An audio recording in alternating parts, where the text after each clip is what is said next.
So little Hebrew, so they're saying that, they're not going to speak if it's of Yah. They're not going to speak whether it was bad or if it was a good idea, because if it's of Yah, we're just going to respect what thus saith Yah.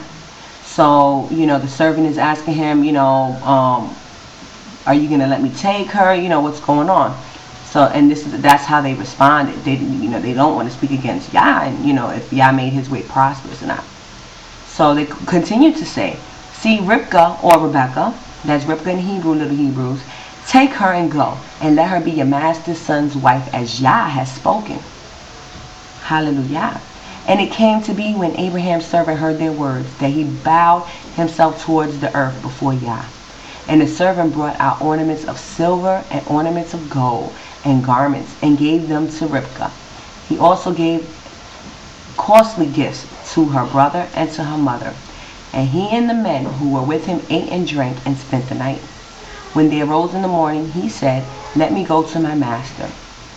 But her young brother and her mother said, let the young woman stay with us for a few days, at least 10. Then you go. See, they wanted to spend some time with their daughter before she left.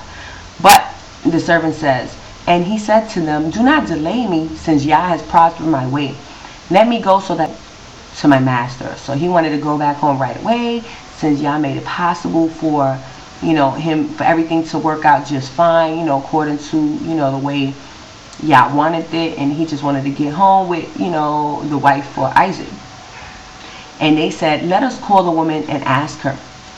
So they called Rivka and said to her, are you going with this man? And she said, I shall go. So they let go Rivka, their sister, and her nurse, and Abraham's servant and his men.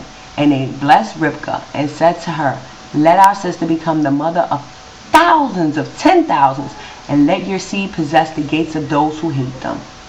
And Rivka and her young woman arose, and they rode on the camels and followed the man.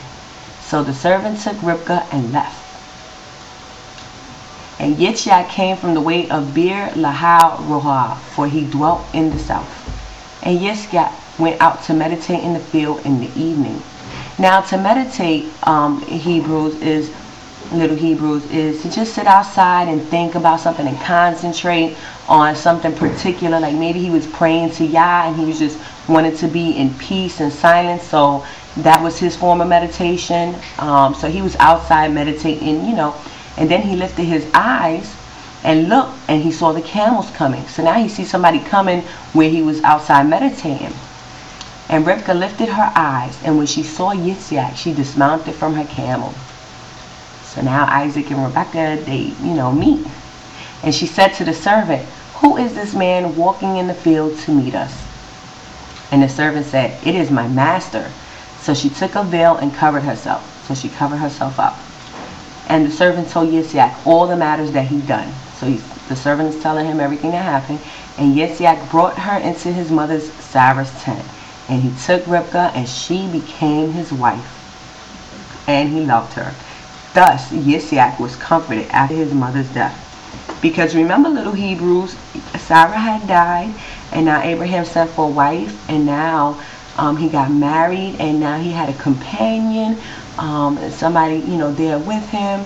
So hallelujah on the marriage of Rebekah and Isaac, Rivka and Yitzhak. And that's the end of Bereshith chapter 24, little Hebrews. Shalom, shalom.